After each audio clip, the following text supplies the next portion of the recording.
지금까지 제가 100명의 학생들을 만나면서 갑자기 막걸리를 꺼내서 막 마시는 거예요. 찢어져서 피를 흘리고 있던 거였어요. 그게 번쩍 손을 들더니 저는 여자를 주문한 적이 있어요.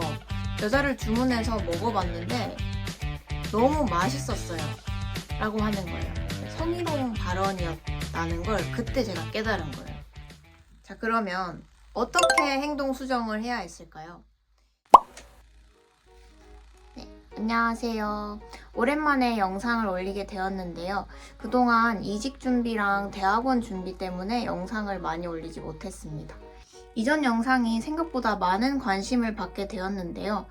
제가 댓글을 읽어보니까 저의 의견에 공감하시는 분들도 계셨고 또 제 영상으로 인해서 도움을 받은 분도 계셨지만 많은 분들이 현장의 분위기에 대해서 궁금해 하셨어요. 또 자격증 취득을 하고 나서 어떻게 활용해야 될지 많이 궁금해 하셨는데 이번 영상에서는 실제로 제가 많은 교육기관에서 한국어 수업을 하면서 어떤 것을 느꼈고 또 실제 현장은 어떤지 교사의 입장에서 교수자의 입장에 서서 한번 영상을 제작해 보려고 합니다. 실제로 수업을 진행하셨던 선생님이라면 누구나 공감할 내용을 핵심적으로 정리했기 때문에 이번 영상을 꼭 봐주시면 좋겠습니다. 제가 실제로 현장에서 수업을 하면서 느꼈던 가장 큰 부분이 교수법에 관한 내용이었습니다. 학생들이 돌발 행동을 했을 때 제가 어떻게 해결을 해야 되고 이 학생들을 어떻게 컨트롤해야 되는지에 대한 문제가 가장 많았습니다.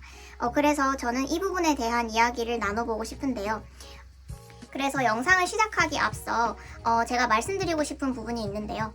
수업 현장에 대해서 말하기 위해서는 우리 학생들의 이야기를 안 할 수가 없습니다. 그래서 제가 이번 영상에서 다루는 내용은 특정 기관이나 특정 학생에 대해서 비난하거나 비판하는 내용이 아닙니다. 다만 우리 수업 현장에서 이러한 상황이 생겼고 또 교수자로서 어떻게 해결을 해야 되는지에 대한 내용을 담아보고 싶습니다. 이번 영상을 준비하면서 만났던 학생들을 정리해보니까 벌써 100명이 넘었더라고요. 그만큼 정말 많은 성향의 학생들이 있었습니다. 그래서 지금부터 우리 학생들의 이야기를 한번 해보려고 합니다.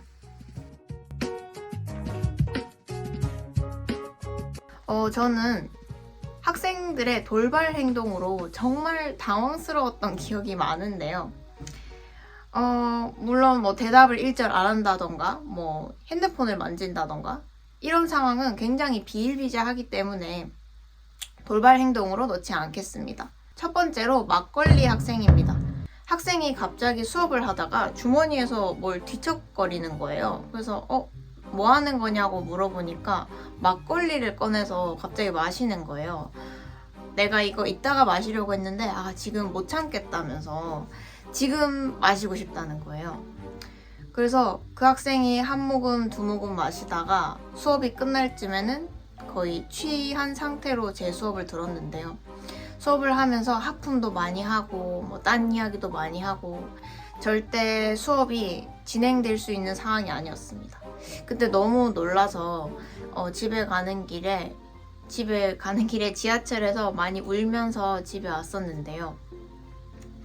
두 번째로는 하루는 수업을 하는데 학생이 이렇게 얼굴 반쪽이 이렇게 큰 점이 있더라고요. 그래서 저 학생은 얼굴에 큰 점이 있는데 내가 너무 이렇게 보면 좀 실례일 수 있으니까 조금 이렇게 흘끗 보고 출석 체크만 하고 있었어요. 그때 그 학생을 처음 본 날이었거든요. 근데 멀리 있어서 몰랐는데 가까이 가보니까 얼굴이 찢어져서 피를 흘리고 있던 거였어요. 그게 점이 아니라 여기 전체가 다 피였던 거예요. 그래서 제가 너무 놀라서 지금 수업 들을 상황이 아닌 것 같은데 병원에 가야 될 것 같다 했더니 교통사고를 당해서 여기가 찢어졌다고 하더라고요. 그래서 병원을 갔다 오기는 했대요. 근데 일단 수업을 들어야 돼서 너무 급해서 수업에 왔다는 거예요. 그 학생이 너무 성실한 건 좋은데 피를 흘리면서 수업에 들어오니까 제가 너무 당황스러웠습니다. 그리고 세 번째는 은행 업무를 토스하는 일이었어요. 하루는 제가 수업을 하고 있는데 갑자기 한 학생이 수업을 하고 있는 상황에서 벌떡 일어나서 저한테 탁탁탁탁 걸어오더니 휴대폰을 이렇게 탁 내미는 거예요. 그래서 제가 뭐냐 했더니 휴대폰 음성을 들어보니까 한국어가 들리더라고요. 그 학생이 은행 고객센터에 전화를 했고 모국어가 안 통하니까 저한테 지금 준 거죠. 수업이 진행 중인 상황에서 벌떡 일어나서 저한테 휴대폰을 주면서 전화를 받아달라고 하는 것도 굉장히 예상하지 못한 일이죠. 제가 수업을 하면서 그렇게 화났었던 적은 없었던 것 같아요. 그리고 네 번째는 몰래카메라입니다. 하루는 제가 수업을 하고 있는데 학생들이 사진을 많이 찍거든요. 제 수업 그 PPT 화면이나 제가 필기한 걸 많이 학생들이 촬영을 하는데 그날은 조금 이상했는 게 학생이 일단 에어팟을 끼고 있었고 또 휴대폰이 칠판이 아니라 뭔가 저를 향해 있다는 느낌이 들었어요. 그래서 일단은 의심할 수 없으니까 수업을 진행을 다 하고 쉬는 시간에 그 학생한테 가서 오늘 수업 어땠는지 아까 사진 많이 찍는 것 같던데 혹시 이해 안 되는 부분이 있어서 사진을 많이 찍었냐 이렇게 묻고 갤러리를 한번 보여달라고 했어요. 자연스럽게. 그래서 갤러리를 봤더니 역시 제 사진이 다 찍혀 있더라고요. 학생들이 SNS나 라이브 방송을 굉장히 많이 하는 친구들이어서 제가 어떻게 거기에 나올지 갑자기 걱정이 되더라고요. 그래서 그 다음 시간부터는 학생들에게 수업을 진행하다가 중간에 촬영하는 시간을 주고 그 이외에는 휴대폰을 저를 향해서 일절 들지 않도록 규칙을 새롭게 만들었습니다. 그리고 마지막으로는 계속해서 좋지 않은 이야기가 나오고 있기는 한데 가장 좋지 않은 행동이었어요. 성희롱과 그리고 약간 개고기를 먹는다는 내용이었는데 저희가 수업을 하다 보면 발표를 굉장히 많이 하잖아요. 그날의 주제는 경험에 관한 말하기였어요. 배달 음식으로 무엇을 주문했는지에 대한 질문을 주었고 누구는 커피를 주문해 본 적이 있어요. 아니면 짜장면을 주문한 적이 있어요. 햄버거를 주문한 적이 있어요. 이렇게 발표를 한 명씩 하고 있는데 한 명이 갑자기 문쩍 손을 들더니 저는 여자를 주문한 적이 있어요. 여자를 주문해서 먹어봤는데 너무 맛있었어요. 라고 하는 거예요. 처음에는 저는 너무 1차원적으로 생각을 해서 여러분 남자, 여자, 우리 사람이에요. 사람 먹으면 안 돼요. 이러면서 계속 저는 사람을 먹으면 안 된다고 설명을 한 거예요. 그랬는데 앞에 있는 여학생 얼굴이 너무 좋지 않고 남학생들만 막 모국어로 얘기하면서 웃는 거예요. 그래서 뭔가 분위기가 조금 안 좋다라고 생각하고 이제 퇴근을 하면서 생각해봤는데 그 먹었다는 게 성희롱 발언이었다는 걸 그때 제가 깨달은 거예요. 사실 이건 제가 분명히 훈계를 했어야 되는 부분인데 그 당시에 타이밍을 놓쳤고 제가 상황을 제대로 파악하지 못해서 그 학생이 그렇게 발언을 할 때도 저는 계속 딴소리를 한 거죠. 그리고 그 다음에는 다른 학생이 갑자기 저는 개고기를 주문해서 먹어요. 개고기 맛있어요 하면서 개고기 맛있다고 막 소리를 지르는 거예요.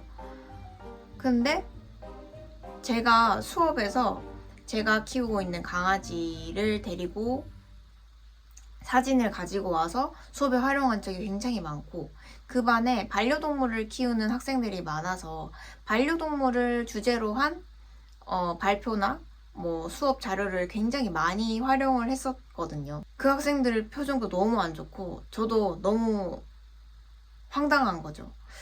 지금까지 제가 100명의 학생들을 만나면서 돌발 행동으로 당황했던 기억을 몇 가지를 뽑아 보았는데요. 그러면 어떻게 행동 수정을 해야 했을까요?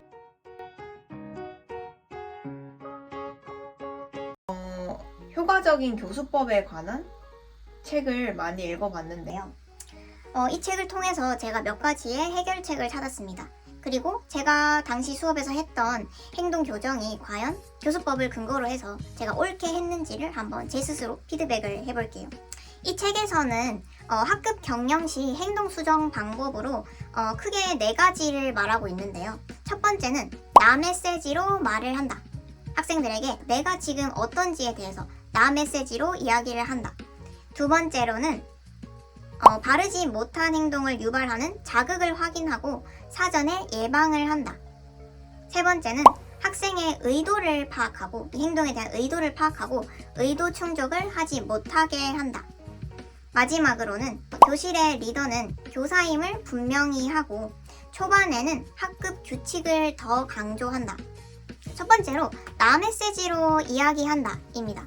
교사도 인간이기 때문에 반드시 수업에서 화가 날 수 있어요.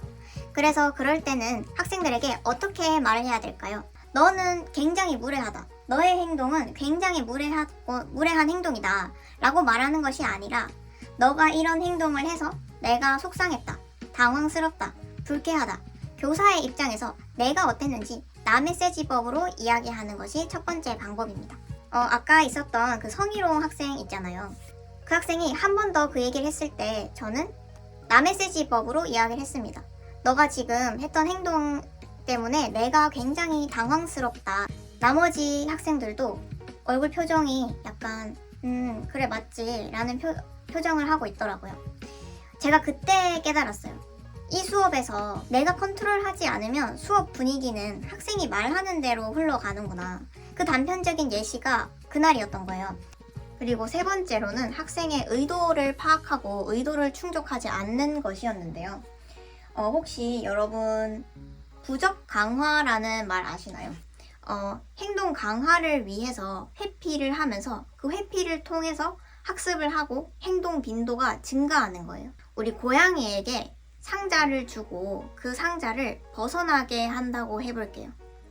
상자 꼭대기에 있는 줄을 당기면 고양이가 탈출할 수 있는 거예요. 고양이가 줄을 당겨서 탈출을 성공하니까 상자 밖으로 나올 수 있었어요. 이 상자를 벗어나기 위한, 회피하기 위한 행동을 통해서 행동이 강화되고 빈도가 잦아지는 거예요. 우리 옛날에 수업 시간에 학생이었을 때 우리 교수님이 가끔씩 질문할 때 내가 아는 거면 말하고 싶어서 교수님을 똑바로 보지만 만약에 모르는 거예요. 그러면 고개를 이렇게 숙이고 다른 거 공부하는 척 하잖아요. 그러면 교수님이 저한테 말을 안 걸 테니까요. 그걸 제가 아는 거죠. 그러면 학생들이 발표를 하기 싫을 때, 공부하기 싫을 때 선생님을 보지 않으면 선생님이 나를 터치하지 않는다는 것을 알았어요. 그러면 그 다음부터는 어떤 태도로 수업에 참여할까요? 더 이상 선생님이나 칠판을 보지 않고 휴대폰을 보거나 바닥을 본다거나 수업에 적극적으로 참여하지 않는 방향으로 계속 수업에 참여하겠죠. 이게 바로 부적 강화예요. 부적 강화가 중요한 이유는 교실 내에서 학생들이 공부를 회피하고 싶어서 했던 행동으로 인해서 계속 그 행동이 지속될 수 있다는 거죠. 그래서 교사가 학생이 그런 행동을 하도록 유도했던 것이 아닌가에 대해서 반드시 생각해 봐야 합니다. 그리고 마지막으로 교실의 리더는 교사임을 분명하게 해야 된다고 합니다. 젊은 나이, 그러니까 어린 나이인 선생님은 학생들에게 훈육을 할 수 없다고 생각했어요. 내가 이 학생과 나이가 동갑인데 어떻게 내가 이 학생한테 수업 시간에 휴대폰 보지 말라고 얘기를 할 수 있을까? 라는 생각을 계속했거든요. 제 이 이야기를 듣더니 저희 선배가 저한테 말하더라고요. 그 교실의 분위기를 바꿀 수 있는 건 선생님인 너밖에 없다. 그러니까 너가 나이가 많든 나이가 어리든 그 학생들한테 반드시 너가 훈계를 해줘야 된다. 그 언니 말을 들으면서 제가 크게 깨달았어요. 수업 1주차에는 반드시 학급 규칙을 지속적으로 많이 강조해서 말하는 것이 중요해요. 초반에 학급 규칙에 대해서 말하지 않으면 제가 아까 말씀드렸던 것처럼 돌발 행동이 나왔을 때 그 학생의 행동을 교정할 수 있는 지침표가 없기도 하고 사실 행동 교정이라는 것은 사전 예방이 가장 중요합니다. 사전 예방이 거의 80%라고 말할 수 있을 정도로 1주차, 2주차 수업에서 학생들에게 학급 규칙을 명확하게 말해줌으로써 돌발 행동이 나오는 것을 사전 예방하는 거죠. 그래서 지금까지 제가 다양한 언어 기관에서 한국어 수업을 했던 리뷰를 한번 해봤는데요. 졸업을 한 지 1년이 되지 않았고 굉장히 빠르게 현장에 투입된 상황이기 때문에 혼자 스트레스를 좀 많이 받았습니다. 그럴 때마다 제가 책을 읽으면서 저의 마음을 컨트롤했었는데요. 건강한 생각은 사실에 기반을 둔다라고 했어요. 예를 들어서 오늘 창문을 열었는데 밖에 비가 와요. 그러면 내가 생각하죠. 아, 오늘 날씨가 되게 우울하네. 오늘 하루가 우울해질 것 같다. 라고 생각하면 오늘 내 하루는 그냥 우울한 거예요. 왜냐하면 날씨가 우울한 날씨니까. 그런데 건강한 생각은 사실에 기반을 둔다고 했잖아요. 창문을 열었는데 비가 와요. 그러면 오늘은 비가 오는 날씨네. 끝. 그러면 오늘 내 하루는 날씨 때문에 기분이 좋지도 나쁘지도 않을 거예요. 그냥 오늘은 비가 온 거고 나는 비가 오니까 집에 있겠다. 나는 비가 오니까 오늘 배달 음식을 시켜 먹겠죠. 그러니까 저처럼 좀 아직 초보고 신규 강사라서 많이 힘드셨던 선생님이 계신다면, 또 직장 생활에서 힘들었던 기억이 있다면 반드시 사실에 근거해서 생각을 해보시길 바랍니다.